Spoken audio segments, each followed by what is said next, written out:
할렐루야. 우리 하나님께 모든 영광을 올려드립니다. 우리 하나님 살아계신 하나님이시고 또 지금 이곳에 우리와 함께 하시는 줄 믿습니다. 교회가 너무너무 좋은 것 같아요. 이 시골지가 서울에 올라와가지고 뭐 이렇게 막 어리둥절한 거 있죠. 뭐 그런 것 같아요. 너무너무 아주 우리 목사님과 성도님들이 예배당을 너무너무 이쁘게 아름답게 이렇게 건축하셔서 저는 시골에서 올라온 쥐 같아요. 그리고 우리 목사님 만나 뵈니까 너무너무 아주 좋으신 분이에요. 저도 목회를 평생을 했는데 이렇게 딱 사람 보면 웬만하면 알잖아요. 근데 목사님, 우리 서 목사님 뵈니까 정말 존경할 분이시더라고요. 보통 분이 아니세요. 그리고 찬양대도 그렇게 잘해요. 아니 이렇게 찬양을 잘하는 찬양, 우리 교회도 좀 잘하거든요. 이제 한다고 하는데 여기 음향이 잘 돼 있는지 아니면 공명이 잘 돼 있는지 너무너무 찬양을 잘하시는 것 같아요. 그리고 그 맨 마지막이 뭐 무슨 의미인데 거기까지 올라가요? 이거 대단하셔요. 너무너무 아주 참 하나님의 은혜가 함께 하시는 그런 교회인 줄 믿습니다. 우리 모두는 다 성공하기를 다 원합니다. 그리고 또 성공의 길로 달려가려고 우리 모두 다 열심히 노력을 하지요. 그런데 과연 성공이 무엇이냐, 어떻게 하면 성공할 것이냐, 뭐 많은 분분한 의견들이 있어요. 근데 저는 그렇게 생각합니다. 태도가 성공을 결정한다. 뭐가 성공을 결정한다고요?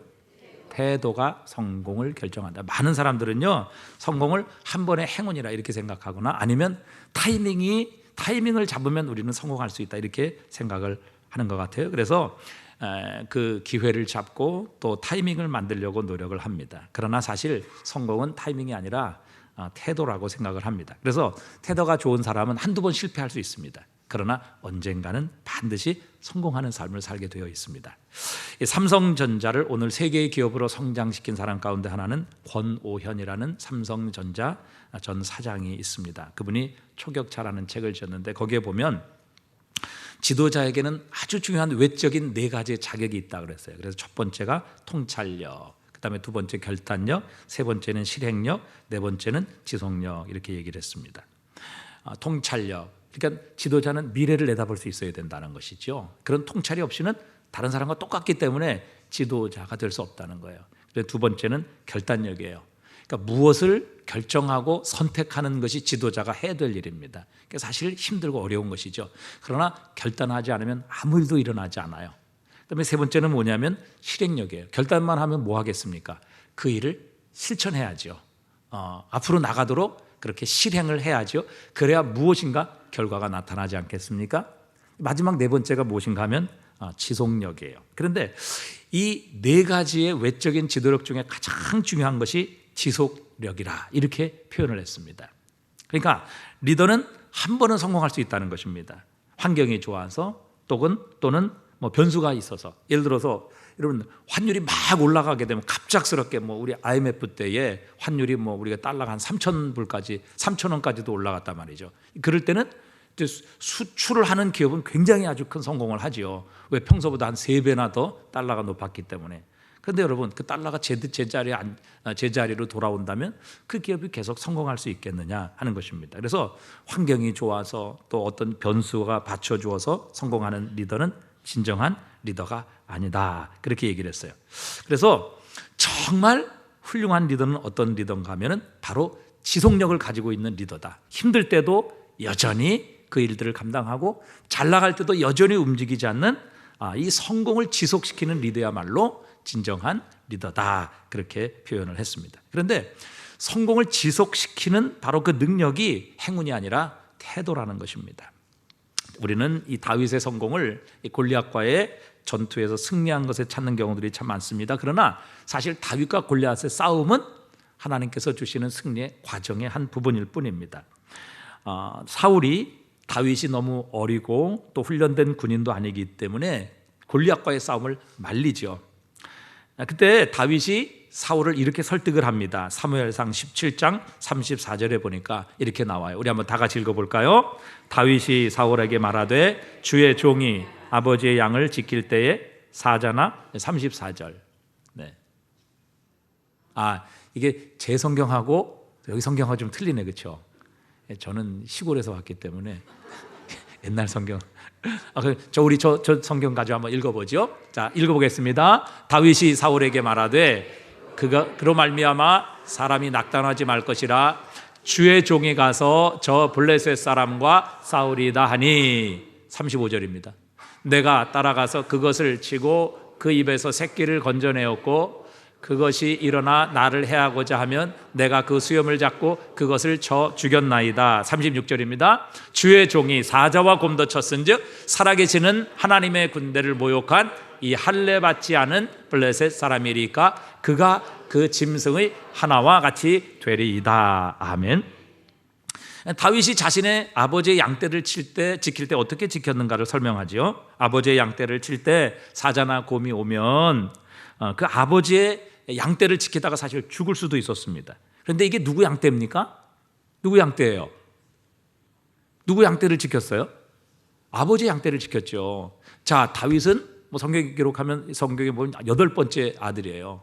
그러면 여러분 유산으로 따지면 장남이 반 이상 갖고 쭉 내려오면 사실 이 양떼들은 자기에게 돌아올 몫이 거의 없단 말이죠. 그리고 아버지의 양떼예요. 그런데 아버지의 양떼를 지킬 때 사자와 곰이 와서 이 양떼를 빼앗아 가려고 하면 이 다윗은 목숨을 걸고 이 양떼를 지켰다는 것이죠. 누구의 양떼? 자기 아버지의 양떼인데도 불구하고 이게 자기의 양이 아니고 자기의 양이 될지도 모를 그럴 양임에도 불구하고 그는 아버지의 양떼를 목숨 걸고 지킵니다. 왜냐하면 이 양떼를 지킨 일을 맡겨주신 분은 하나님이시다. 그렇게 그는 믿었기 때문이죠.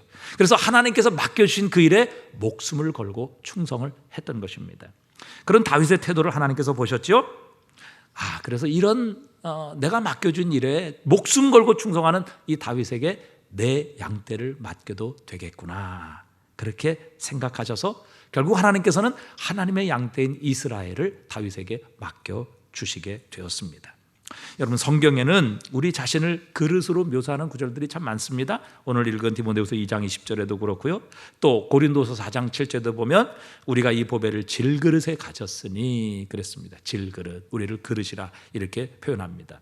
그러니까 우리가 어떤 그릇이 되느냐, 즉 어떤 태도를 갖느냐 하는 것이 하나님께 쓰임 받을 것을 결정한다는 것이죠. 제가 어느 날 이제 새벽에 이제 이 앞에 앉아서 하나님께 기도를 하고 있었어요. 그래서 참 여러 가지 사역이나 또 제 자신의 모습을 볼 때 참 부족함을 많이 느꼈습니다. 그래서 하나님께 하나님 저에게도 좀 은혜를 주십시오. 저에게도 하나님의 능력을 부어 주십시오. 그렇게 간절히 기도하고 있었어요. 하나님께서 저에게 그런 말씀을 하시더라고요. 그렇게 느꼈어요. 너 같으면 주겠니? 그렇게 말씀하시는 것 같더라고요. 너 같으면 주겠니? 그때 깨달은 게 있었어요. 은혜를 구하는 것보다 더 중요한 것은 내가 그 은혜를 받을 그릇이 되어야 하겠구나. 그러면 만약에 내가 그릇이 되지 않는다면 아무리 하나님께서 나에게 부어주셔도 그것은 내 것이 되지 않고 다 흘러버리거나 아니면 다른 사람 것이 되겠구나 하는 것을 깨닫게 되었습니다. 그래서 그 다음부터는 주님의 은혜를 받을, 주님의 은혜를 담을 그릇이 먼저 되게 해주세요. 그렇게 하나님께 기도하게 되었습니다. 오늘 양정교회는 좋은 교회인 줄 믿습니다. 좋은 교회는 건물만 좋은 교회가 좋은 교회가 아니죠. 성도가 또 모든 재직들이 또 모든 일꾼들이 좋은 교회가 진짜 좋은 교회입니다. 자, 그렇다면 오늘 어떻게 우리는 좋은 공동체 또 좋은 그릇이 되는 그런 하나님의 일꾼들이 될 수 있을 것인가 하는 것을 몇 가지로 살펴봅니다. 첫 번째, 여러분 좋은 그릇이 되기 위해서는 우리는 좋은 마음, 긍정적인 마음을 가져야 합니다. 누가복음 11장 14절에 보니까요 이렇게 말씀하셨어요. 한번 읽어볼까요? 예수께서 한 말 못하게 하는 귀신을 쫓아내시니 귀신이 나가매 말 못하는 사람이 말하는지라 무리들이 놀랍게 여겼으나 15절이요. 그 중에 더러는 말하기를 그가 귀신의 왕 바알세부를 힘입어 귀신을 쫓아낸다 하고, 예수님께서 이 땅에 오셔서 하신 사역 가운데 귀신을 쫓아내시는 그런 사역을 하셨습니다. 귀신을 쫓아내는 것을 통해 이 땅에 하나님의 나라가 임했고 하나님 나라의 왕이신 예수 그리스도가 이 세상의 왕이었던 마귀와 사탄의 권세를 이기시고 승리하셨다는 것을 주님은 시위하신 것이죠. 자, 그런데 예수님께서 귀신을 쫓아내시자 말 못하는 사람이 말을 하게 되고 많은 사람들이 이것을 보게 되었습니다. 그 가운데 유대인의 서기관들이 있었죠. 그들은 두 눈으로 주님의 능력을 보았습니다. 주님의 능력은 부인할 수가 없었습니다. 하지만 그 능력이 하나님께로부터 온 것이라는 것을 인정하기 싫었습니다. 왜냐하면 그렇게 되면 예수님을 구주로 인정하고 주님의 말씀을 믿어야만 했기 때문이죠. 그래서 예수님의 능력은 보았기 때문에 부인할 수 없고 예수님을 인정하기는 싫고, 그래서 생각해낸 것이 무엇인가 하면 이 능력의 출처를 바꿔버린 것입니다. 예수님이 하나님의 성령으로 하나님의 능력으로 귀신을 쫓아내는 게 아니라 귀신의 왕 바알세불 사탄을 힘입어 귀신을 쫓아낸다, 그렇게 예수님을 폄하해버리죠. 이게 바리새인들 유대인들이 가지고 있는 예수님을 향한 태도였습니다. 또 세례 요한이 와서 먹지도 마시지도 않고 그렇게 사역을 하자 귀신 들렸다 이렇게 비난하고, 예수님께서 오셔서 먹고 마시자 포도주를 즐기는 사람이요 세리와 죄인의 친구라 이렇게 예수님을 비난했습니다. 여러분, 이런 사람들에게는요 무엇을 보여주고 또 어떤 기적이 일어날지라도 예수님을 비판하고 비난하는 그런 자들이었습니다. 이것이 그들의 태도였고 결국 이 태도가 그들에게 임한 하나님의 나라를 앞에 놓고도 들어가지 못하도록 만들었던 것입니다.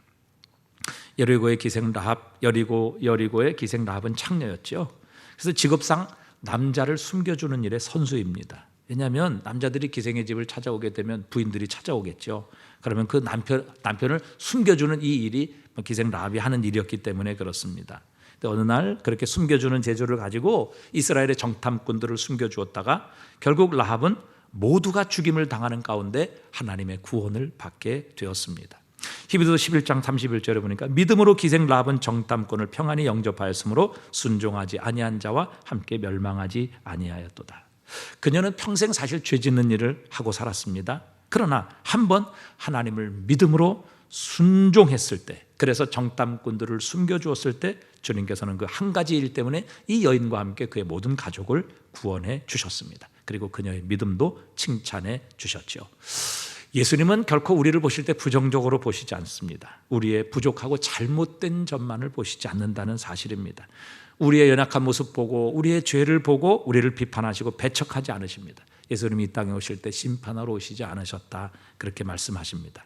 우리 주님은요 상한 갈대도 꺾지 아니하시고 꺼져가는 등불도 끄지 않으시되 우리가 승리하고 하나님 앞에 온전히 설 수 있을 때까지, 우리로 하여금 온전히 어여시 하나님 앞에 설 수 있을 때까지 우리를 참아주시고 인내해 주시는 주님이십니다.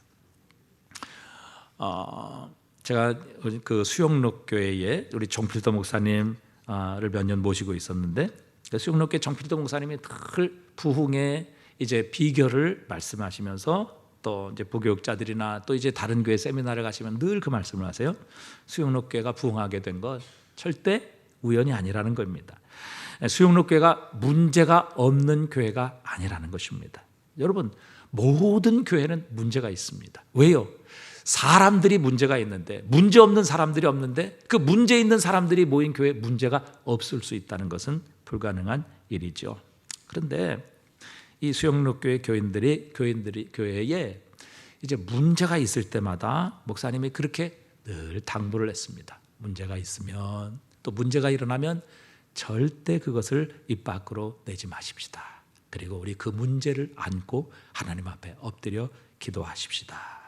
그래서 성도들이 문제가 생기고 어려운 일이 생기면 그것 가지고 이쪽 사람한테 또 저기 가서 다른 교회에서 얘기하고 말하고 하는 이런 모든 것을 딱 중단을 했어요.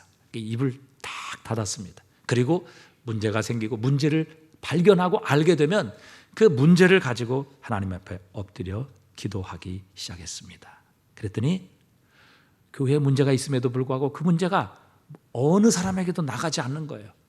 또 누구도 알지 못해요. 그 대신에 그 문제를 알고 있는 사람이 하나님 앞에 엎드려 기도합니다. 그런데 기도하다 보니까 이분이 은혜를 받는 거예요. 기도하다 보니까 하나님께서 문제를 해결해 주시는 거예요. 기도하다가 하나님의 놀라운 성령의 불을 받게 되었습니다.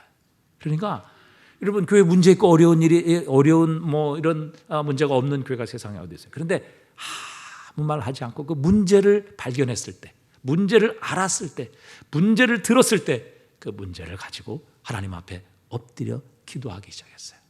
그랬더니 교회 안에 문제라든지 또 어려움이라든지 갈등이라든지 이런 소문이 전혀 밖에는 나가지 않았던 것입니다. 그러니까 늘 좋은 교회라고 소문이 나는 거예요. 그러니까 그렇게 성도들이 좋은 교회라고 소문이 나고 이 교회는 전혀 문제가 없다는 그런 소문이 나기 시작하니까 주변에 있는 사람들이 많이 몰려들기 시작한 거예요. 특별히 문제 있는 교회, 문제 있는 성도들, 교회에서 싸우면 다 그쪽으로 가요. 저희 교회도 다투고 싸우면 다 수영로교회 갑니다. 그래서 얼마나 부흥이 됐는지 몰라요. 여러분, 세상에는요 단점만 있는 사람 없고 장점만 있는 사람 없습니다. 그러나 우리가 어떤 관점을 가지고 그 사람을 보느냐에 따라 그 사람을 보는 우리의 태도도 달라지게 되는 것이죠. 그래서 여러분, 우리 그리스도인들은 예수님의 마음을 가지고 긍정적인 마음, 좋은 것을 볼 수 있는 마음을 가져야 합니다. 우리의 부족함, 우리의 죄를 가지고 예수님은 비난하시거나 그것을 정죄하지 않으셨어요. 여러분, 만약에 그렇다면 주님 앞에 설 수 있는 사람이 누가 있겠습니까? 여러분, 하나님께서는 오늘도 우리를 예수 그리스도를 통해서 바라보십니다. 그래서 우리를 여전히 사랑하고 계시고 여전히 긍휼을 베푸시고 여전히 은혜를 주시는 것입니다. 여러분, 우리도 예수 그리스도의 눈으로 서로를 바라보는 그리스도인 되십시다. 그렇게 되면 여러분, 우리 양정교회는 지금보다 훨씬 더 좋은 교회가 될 수 있어요.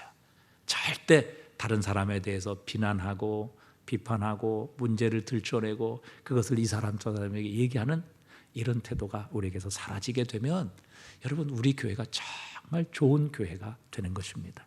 좋은 소문이 나는 교회가 되는 것이지요. 제가 어떤 책에 보니까 이런 글이 있더라고요. 어떤 사람이 아침에 일어나 보니까 누가 자기 집 문 앞에다 소똥을 가득 갖다 놓은 거예요. 얼마나 화가 났겠어요? 그래서 이 사람이 너무 화가 나고 분노가 들끓어서 도대체 어떤 놈이 이 짓을 했냐고, 내가 뭔 잘못을 했냐고, 그리고 이 자기 집 앞에 부어놓은 소똥을 손에 들고 주머니에 넣고 온 동네를 다니며 도대체 어떤 놈이 우리 집에다가 이 소똥을 갖다 놨냐고 그 범인을 잡겠다고 돌아다녔어요. 그랬더니 이 사람 때문에 온 동네가 소똥 냄새로 진동하는 겁니다. 생각해보세요. 주머니에도 넣고 품에도 넣고 손에도 가지고 어떤 놈이 이거 우리 집 앞에다가 부어놨냐고. 이게 온 동네를 다니니까 이 사람이 걸어 다니는 곳마다, 이 사람이 가는 곳마다 소똥 냄새로 진동하는 겁니다. 그러니까 뭐예요? 어느 누구도 이 사람을 가까이 하지 않는 거예요. 왜? 소똥 냄새 나니까. 그런데 다른 사람의 집에도 아침에 일어나 보니까 똑같이 그 소똥이 한 트럭에 그 집 문 앞에 누가 부어놓은 거예요. 이 사람도 화가 났죠. 그런데 이 사람은 자기 집 앞에 있는 소똥을 아무 말 하지 않고 묵묵히 자신의 뒷뜰을 파고 그 뒷뜰에다가 그 소똥을 묻기 시작했어요. 그랬더니 아무도 이 사람 집에 소똥이 있다는 소식을 듣지를 못하는 거예요. 그리고 이 사람이 그렇게 묵묵하게 자신의 집 앞에 있던 소똥을 자신의 뒤 정원에다가 파묻기 시작하자 동네는 전혀 냄새가 나지 않았죠. 또 그 사람의 뒷뜰 정원에는 뭐예요? 소똥으로 이 소똥이 거름이 되어서 얼마나 아름다운 꽃, 얼마나 풍성한 열매가 맺혀져 있는지 모르겠어요. 여러분 생각해 보세요. 똑같은 문제를 만났는데 한 사람은 그것으로 인하여 아름다운 꽃과 풍성한 열매를 거두고 어떤 사람은 그것으로 인하여 모든 사람들에게 피해를 주고 자신도 냄새나는 사람으로 살 수밖에 없었던 것입니다. 그리고 이것이 바로 문제를 대하는 우리의 태도예요. 여러분, 긍정적인 마음을 가지십시다. 좋은 마음을 가지십시다. 우리가 문제를 문제로 볼 것이 아니라 그것을 기도의 제목으로 껴안고 하나님 앞에 기도하기 시작하면 그것을 통해 내가 은혜를 받을 뿐만 아니라 우리 교회도 하나님의 은혜가 임하게 하실 줄 믿습니다. 우리 양정교회는 제가 보니까 성도들이 참 좋으신 분들 같아요. 얼굴에서 빛이 나요. 좋은 화장품을 써서 그런지는 모르겠는데 얼굴에서 빛이 나시는 것 같아요. 너무너무 좋은 분들이에요. 자, 첫 번째 우리가 무슨 마음을 가져야 돼요? 긍정적인 마음, 좋은 마음을 갖는 태도를 가져야 한다는 것입니다. 그렇게 되면 우리가 사람을 보는 관점, 말을 하는 모든 태도가 달라지게 된다는 것입니다. 그 다음에 두 번째, 우리가 좋은 교회, 좋은 성도가 되어서 가져야 될 두 번째 태도, 범사에 감사하는 태도를 가져야 한다는 것입니다. 그런 감사는 뭐예요? 내가 받은 것을 받았다고 표현하는 게 감사예요. 여러분, 선물을 받았는데 받았다는 표현을 안 해주면 얼마나 준 사람이 서운하겠습니까? 기분 나쁠 거예요. 그래서 저는 이제 웬만하면 선물을 받으면 그 받는 즉시 인사를 드립니다. 왜? 혹시 잊어버릴까 봐. 어떤 분이 선물을 주시면 반드시 바로 전화를 하려고 노력을 해요. 여러분, 우리가 세상에 받지 않은 것이 어디 있습니까? 고린도 교회가 자신의 은사를 가지고 자랑하며 또 자신을 높였을 때 바울이 그렇게 말했죠. 누가 너를 남달리 구별하였느냐? 내게 있는 것 중에 받지 아니한 것이 무엇이냐? 내게 있는 것 중에 받지 아니한 것이 무엇이냐? 여러분, 우리는 흔히 하나님께서 큰 위기에서 건져주시고 기적이 일어나야만 하나님께 감사하는 일들이 참 많아요. 그렇지 않습니다. 사실 우리의 일상이 감사입니다. 여러분, 잘 생각해 보세요. 우리의 일상이 감사입니다. 내 스스로 내 심장 박동을 조절할 수 없고요, 우리의 호흡을 우리의 마음대로 좌우할 수 없습니다. 이 모든 것 하나님께서 우리에게 허락하신 것이고 주신 것입니다. 여러분, 얼마 전에도 제가 산에서 이제 아침에 운동을 하다가 이렇게 평행봉 이런 데서 운동을 하다가 발을 헛디뎌 갖고 이게 넘어졌어요. 떨어졌어요. 그래가지고 이 평행봉 밑에 쇠가 있는데 그 쇠에 얼굴을 그냥 이렇게 받아버렸어요. 그래서 이제 넘어져 가지고 정신을 잃어버렸죠. 옆에 있는 분이 이제 119를 불러가지고 이제 백병원을 갔어요. 그랬더니 기절하셨느냐 물어보더라고요. 기절했다고. 그랬더니 CT를 찍어야 됩니다. 그래서 CT를 찍었어요. 그리고 이제 정신을 차려보니까 이 앞에 이빨이 4개가 다 나간 거예요. 이 앞에 이빨이. 생각해 보세요. 여러분, 이 쇠 철봉에 여러분 이렇게 매달려 있다가 밑에가 발판이 쇠인데 그 쇠 철봉에 이거를 그냥 그대로 찧었으니 이게 뭐 나만 안 깼어요. 그래갖고 이 치아가 다 떨어졌어요. 다 깨지고. 그래서 이제 응급실에서 보더니 먼저 성형외과를 좀 가시고요. 두 번째 치과를 가시면 되겠습니다. 그래서 이제 소개를 해줬어요. 그래서 이제 제일 처음에 치과를 갔어요. 그랬더니 치아가 3개는 부러지고 없어지고, 그다음에 하나는 뒤로 쑥 들어가고 하나 이쪽에 완전히 깨어졌어요. 그래서 이게 어떻게 하나, 너무 심하게 좀 이렇게 돼가지고 고민을 하다가 제가 생각이 났어요. 무슨 생각이 났냐면, 제가 잘 아는 장로님이 있어요. 치과 하시는 장로님인데 그분이 말씀하시기를 하나님께서 주신 것을 그대로 보존하는 게 최고라는 거예요. 치과 가면 맨날 빼고 그랬는데 그러지 말고 살려서 그것을 사용하는 게 최고라는 거예요. 그래서 제가 이제 그 장로님께 전화를 드렸어요. 그랬더니 제가 지금 이렇게 해서 치아가 몇 개 빠지고 없어지고 막 이랬습니다. 그랬더니 목사님 빨리 오세요 그러더라고요. 그때가 아침 한 10시 됐습니다. 10시. 그래서 이제 치과 병원을 갔어요. 그랬더니 보더니 좀 심각해. 그랬더니 목사님 걱정하지 마세요. 제가 오늘 점심부터 식사를 할 수 있도록 해드리겠습니다 그러더라고요. 그랬더니 또 이분이 몇 개 다 뽑고 안 되겠으니까 다 뽑아버리고, 그 다음에 이제 드릴로 그냥 막 이렇게 해가지고 그 자리에서 임플란트를 해줬어요.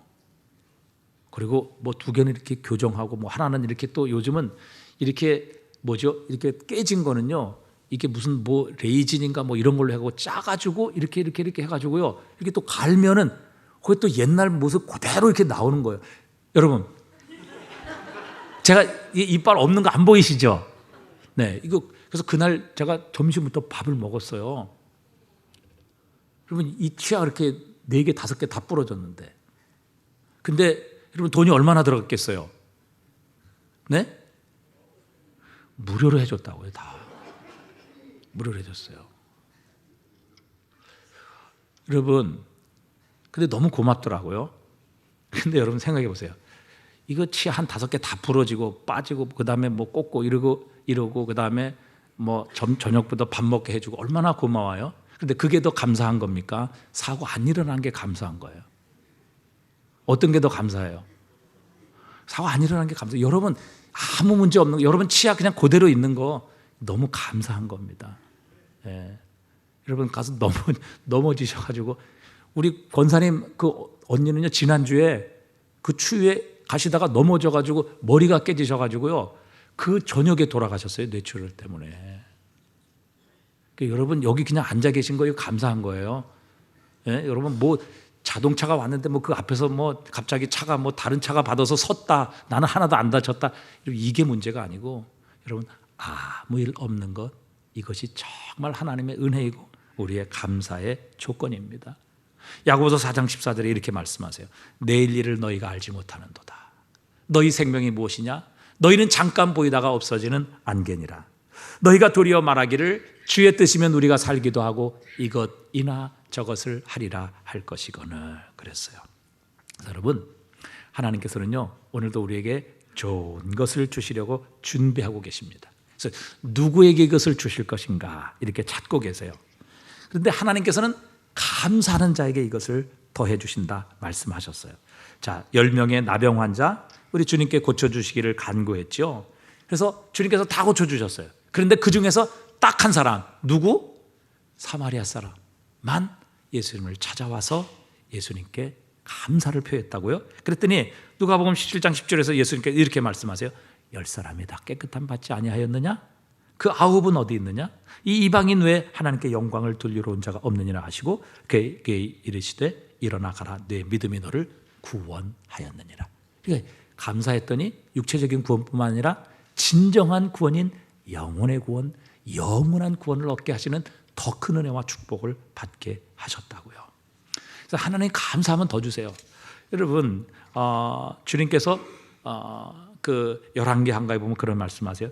주님의 눈은 온 땅을 두루 감찰하사 전심으로 자기에게 행하는 자들을 위하여 능력을 베푸시나니 그렇게 말씀하셨어요. 그러니까 오늘도 이렇게 찾고 계신다고요. 아, 내가 누구에게 능력을 줄까? 누구에게 은혜를 줄까? 그런데 감사하는 자에게 하나님께서는 그 은혜를 베푸신다고 하십니다. 제가 작년인가요? 이제 명절이 돼가지고 이제 그 뭐죠? 상품권을 좀 몇 장 샀어요. 그래서 이제 우리 부교육자들한테 이렇게 쭉 나눠줬거든요. 뭐 한 8, 9장 이렇게 해서 상품권을 그것도 이제 뭐 교회 돈도 아니라 제 돈으로 그렇게 해줬단 말이죠. 근데 그 중에서 딱 한 명만 와서 고맙다 그러더라고요. 그래서 근데 제가 뭐라고 생각을 했겠어요? 아, 그래. 이제는 끝이다. 근데 그 다음부터는 제가 이제 안 줘요. 아니 그렇게 해서 했는데 아니 한 명만 와서 감사를 하더라고요. 예수님 말씀하고 거의 비슷해요. 여러분 우리가 하나님께 감사하면요 하나님께서는 우리를 위해 준비하고 계시는 것을 우리에게 부어주시는 것입니다. 솔로몬도요 하나님께서 1000번째 하나님께 드리는 후에 꿈에 나타나셔서 내가 너에게 무엇을 주기를 원하느냐 구하라 이렇게 말씀하셨을 때 솔로몬이 하나님 그러면 이 사람들의 이야기를 듣고 분별할 수 있는 지혜 주십시오 이렇게 제일 처음에 말하지 않았어요. 먼저 하나님께 감사합니다. 하나님 우리 아버지 다윗을 세워주셔서 이 땅에 주권자로 세우신 것을 감사합니다. 또 주님께서 큰 은혜를 주셔서 그의 자리에 앉을 수 있는 아들을 허락해 주신 것 하나님 감사합니다. 그리고 저는 어린아이 같은 자라 하나님의 백성을 다스릴 지혜가 없사오니 주의 백성을 잘 다스릴 수 있는 지혜를 주시옵소서. 그렇게 하나님께 기도했을 때 그것이 하나님의 마음에 합한지라 말씀하십니다. 예수님께서 오병이어의 기적을 행하시기 전에도 먼저 하나님께 감사하셨죠. 성경은 축사 이렇게 나오는데 감사하셨다 이렇게 성경은 기록하고 있습니다. 그렇게 여러분 오늘도 하나님께 감사하는 자가 하나님의 눈에 띄게 되는 것입니다. 여러분 똑같은 일도 하나님 앞에 감사해 보십시오. 그러면 하나님께서 우리를 보시고 그분이 준비하셨던 놀라운 은혜와 축복을 우리에게 부어 주실 것이라는 사실입니다. 여러분 사실 우리는요 하나님의 뜻과 계획을 잘 알지 못해요. 그래서 우리의 환경과 조건을 따라 감사하기도 하고 불평하기도 원망하기도 한다는 말이죠. 그러나 여러분, 감사는 믿음에서 나오는 겁니다. 여러분, 우리가 반드시 좋은 일만 있어야 감사합니까? 그렇지 않습니다. 사실은 우리에게 힘들고 어려운 일을 하나님이 허락하실 땐 반드시 우리의 유익을 위해서 허락하시는 거예요. 근데 우리가 그걸 잘 모르거든요. 제가 옛날에 바둑을 좀 배운 적이 있었어요. 어릴 때 바둑을 배웠는데 이제 그때 저희 선생님이 이제 1급이었어요. 1급. 그리고 저는 그때 이제 17급이었죠. 그래서 이제 늘 배웠는데 그 1급의 바둑 선생님이 이렇게 두면 제가 잘 이해를 못합니다. 왜 저기 두셨는지. 그래서 이거 잘못 두셨다. 이건 실수했다. 이번엔 내가 이길 거다. 이러고 제가 두면은요 반드시 제가 집니다. 왜? 그분은 몇 수 앞을 이미 계산을 하고 그 수를 두는 거예요. 여러분, 바둑의 구단은요 99수를 앞에 계산하고 둔다고 합니다. 그러니까 여러분, 이 한 수를 놓는데 그냥 놓는 게 아니라 여기 놓으면 여기, 여기 놓으면 여기 다 99수를 계산하고 둔다고 그래요. 그래서 그 사람들은 복귀를 하게 되면 바둑을 다 흩어버리면 그대로 다 복귀를 하거든요. 왜? 자기가 이미 다 계산을 하고 그 바둑의 수를 놓은 것이기 때문에 그렇습니다. 여러분, 아니 바둑의 하수인 1급이 구단이 왜 거기 두는지 모르는데 하물며 전능하신 하나님, 위대하신 하나님, 모든 것을 알고 계신 하나님, 우리의 인생의 처음과 끝이요 우리의 모든 마음과 생각까지도 감찰하시는 하나님의 생각을 여러분 우리가 어찌 다 헤아릴 수 있겠습니까? 그러나 그 하나님을 믿으면 그분은 구단이시고 나 1급이야, 나 17급이야 생각하고 그분은 나에게 좋은 것을 주시는 나의 아버지셔요. 그분은 그분의 독생자까지도 나를 위해 주시는 좋으신 아버지셔. 이 믿음을 가지고 여러분 하나님을 믿음으로 어떤 상황 속에서도 감사하면 여러분 하나님께서 우리의 상황도 바꾸시고 우리의 마음도 바꾸실 능력이 있으신 겁니다.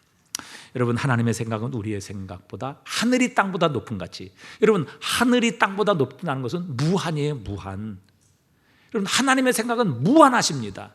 그렇기 때문에 우리의 짧은 지식과 경험을 가지고 그 하나님의 생각을 다 판단할 수 없어요. 그러나 분명한 사실은 하나님은 우리를 위해 좋은 계획을 가지고 계시다는 것입니다. 예레미야 29장 11절에도 여호와의 말씀이니라 너희를 향한 나의 생각을 내가 아나니 평안이요 재앙이 아니니라 너에게 미래와 희망을 주는 것이니라. 저에게도 이제 성도들이 가끔 이제 어려운 분을 도와주세요 이렇게 구제 헌금을 이렇게 맡기시는 분이 있으십니다. 그러면 제가 찾아요. 이거 누구에게 드려야 될까? 이게 과연 누구의 것일까? 이렇게 찾습니다. 마찬가지죠. 하나님께서도 지금 하나님의 은혜와 능력을 주실 분을 찾고 계십니다. 누구에게 은혜를 줘야 될까? 누구에게 이 능력을 줘야 될까? 여호와는 온 땅을 두루 감찰하고 계신다. 그리고 전심으로 자기에게 행하는 자들을 위하여 능력을 베푸신다 말씀하고 계십니다. 이 순간에도 주님이 다 보고 계시는 것이죠. 감찰하고 계세요. 내게 있는 이 은혜와 능력을 누구에게 부어주어야 되는가? 바로 감사하는 자가 그 하나님의 눈에 띄게 된다는 사실입니다. 우리 모든 양정교회 성도들 또 재직들 감사하는 삶을 사십시오. 그러면 하나님께서 지금보다 더 큰 은혜, 더 풍성한 은혜로 채워주실 줄 믿습니다. 마지막, 여러분 우리 이제 오늘 예배 또 사역위원회 헌신 예배인데 사실 이분들은 다 지도자들이에요. 그렇죠? 가장 큰 일꾼들이에요. 교회의 예배 사역을 돕고 또 사역을 앞장서서 하시는 분들이기 때문에, 그래서 정말 앞장서서 일하는 이 헌신자들, 재직들에게 제일 필요한 것이 무엇인가 하면 모범을 보이는 겁니다. 모범. 자녀들은 말하는 대로 잘하는 것이 아니라 보여주는 대로 잘한다, 그런 말이 있죠. 그래서 가정교육이 힘든 겁니다. 그럼 왜 중직자들, 재직들, 교육자들의 가정에서 예수 믿지 않는 자녀들이 많이 나오는지 아십니까? 교회는 다니는데 하나님은 살아계시다고 말하는데 그들의 삶을 보니까 전혀 하나님 살아계시지 않은 것처럼 살기 때문입니다. 며느리가 가장 싫어하는 시어머니가 누구입니까? 예수 믿는 시어머니예요. 거기에다가 권사 시어머니가 되시면 제일 힘들다고 해요. 왜냐하면 여러분 입으로는 늘 은혜, 사랑, 기쁨, 감사는 달고 다니면서 여러분 그분의 삶과 인간관계는 너무너무도 모범이 되지 않기 때문에 그렇습니다. 주님께서 서기관들과 바리새인들을 책망하셨죠. 그 이유가 무엇입니까? 마태복음 23장 2절에 보니까 서기관들과 바리새인들이 모세의 자리에 앉았으니 그러므로 무엇이든지 그들이 말하는 바는 행하고 지키되 그들이 하는 행위는 본받지 말라. 그들은 말만 하고 행하지 아니하며 무엇만 해요? 무엇만 해요? 말만 하고 행하지 아니하며 또 무거운 짐을 묶고 사람의 어깨에 지우되 자기는 이것을 한 손가락으로도 움직이려 하지 아니한다. 이렇게 말씀하셨어요. 백성들에게 말하고 가르치는 일은 탁월했지만 자신들은 그렇게 살지 않았다. 예수님은 지적하고 계십니다. 그러나 우리 주님은 어떤 삶을 사셨습니까? 요한복음 13장 15절에 보니까 내가 너에게 행한 것 같이 너희도 행하게 하려 하여 본을 보였노라. 무엇을 보였노라? 본을 보였노라. 예수님은 모델의 삶을 사셨습니다. 예수님처럼 살도록 친히 그분은 모범을 보여주셨다는 사실이죠. 저희 목회의 가장 큰 축복 중에 하나는 좋은 장로님들을 만난 것입니다. 우리 장로님들은 참 좋은 분들이에요. 우리 장로님들이 이제 맨날 당회를 하고 뭐 한 달에 한 번씩 당회하고 그다음에 당회를 하면 뭐 할 말도 없는데 괜히 모이면 우리가 말하잖아요. 그래서 장로님들이 목사님 당회 없앱시다. 그래서 꼭 필요한 일이 있으면 우리 모여서 그것을 위해서 기도하고 또 결정하면 좋겠습니다. 그래서 장로님들이 당회를 없앴어요. 그래서 저희는 정기적으로 모이는 당회가 없습니다. 그리고 그 시간에 우리 장로님들은 기도하십니다. 또 화장실 청소도 하세요. 그래서 토요일 날 같은 날 밤에 이제 낮에는 일하시고 밤에 오셔서 앞장서서 청소하시고 아무도 몰라요. 그런 일을 하세요. 또 교회에 나오셔서 가장 먼저 오시는 새가족들을 섬기시고 또 뭐 그렇게 모든 삶에 있어서 모범을 보이니까 우리 성도들이 얼마나 좋아하시는지 알 수가 없습니다. 그렇게 여러분 모델이 되고 모범을 보이니까 성도들도 좋아하고 성도들도 그렇게 하기를 원하는 것입니다. 우리 양정교회가 제가 보니까 너무너무 예배당을 잘 건축을 하셨어요. 이 건축하시는데 얼마나 힘이 많이 드셨겠어요. 빚은 없어요? 다 갚았어요? 네? 빚이 있어요? 아직도 있어요? 그러시군요. 저희도 건축한 지가 한 벌써 7년 정도 되거든요. 저희가 7년 전에 저희가 건축을 했어요. 근데 저희가 건축을 할 때 저희가 원래는 뭐 아시는 분 계실지 모르지만 원래는 해운대 해수욕장에서 제일 가까운 교회가 저희 교회였어요. 그래서 이제 그 구남로 해운대역에서 해수욕장으로 갈 때 쭉 내려가시면 왼쪽에 있었던 교회인데 저희가 그것을 이제 매각을 하고 지금 있는 자리로 이제 옮겨오게 되었거든요. 그래서 저희가 이제 건축을 하게 되었어요. 건축을 하는데 이제 저희 장로님 한 분이 직장이 있으신데 매일 나오셨어요. 매일. 그래서 이제 시공사 그 다음에 또 감리 그리고 우리 교회 이 세 분이 모여서 매주 이제 매일 점검을 하고 회의를 했어요. 그리고 토요일 되면 오늘은 공사가 어디까지 진행됐습니다 라고 그렇게 이제 결제를 해요. 그러면 월요일 날 저희가 100% 현금으로 그 시공사에게 돈을 보내주었습니다. 그래서 매주 보내줬어요. 매주. 그것도 100% 현금으로. 그리고 나서 이제 교회가 다 준공이 됐어요. 그래서 이제 구청에서 허가를 받아서 준공 검사가 났거든요. 준공 검사가 난 바로 그 주간에 저희들이 은행에 가서 30억을 빌렸습니다.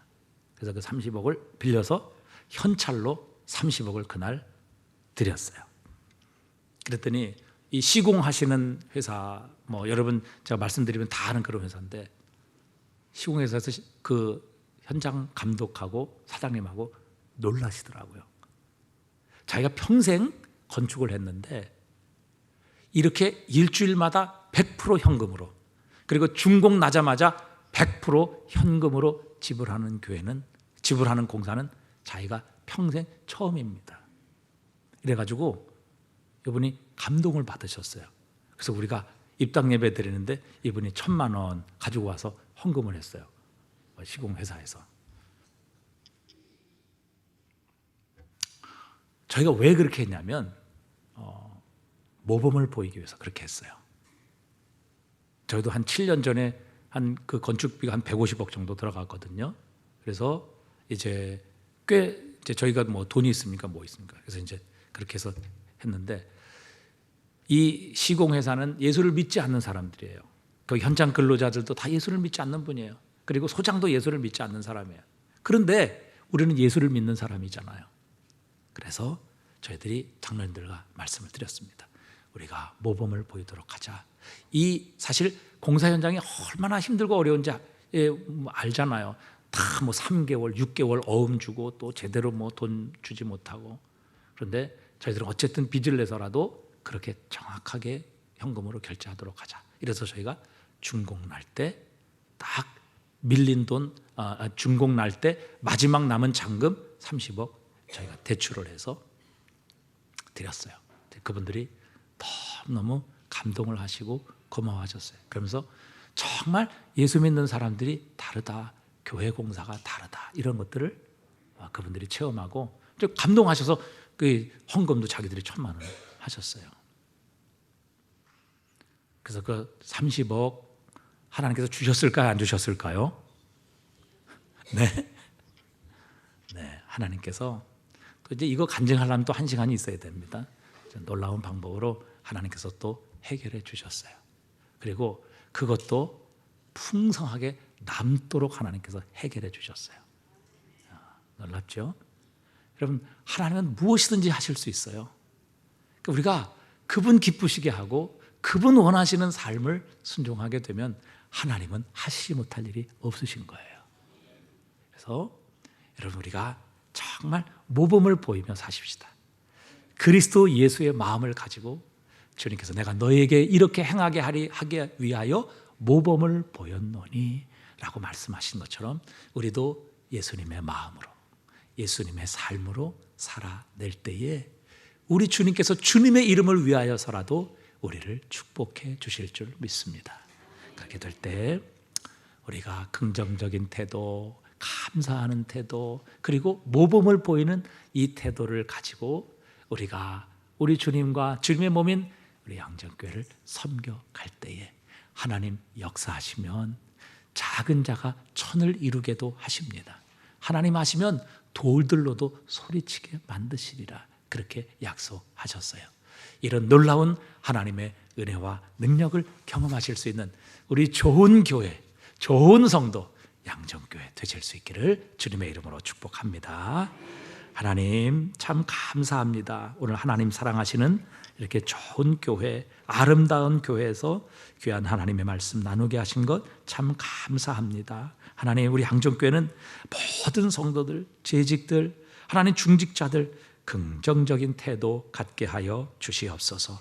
늘 감사하는 마음 갖게 하시고 모든 성도들과 세상 앞에 모범을 보이는 태도를 갖는 우리 모든 재직들, 모든 일꾼들 되게 하셔서 하나님 우리 양정교회를 축복하시고 양정교회를 통해서 이 부산과 민족의 교회를 축복하여 주시옵소서.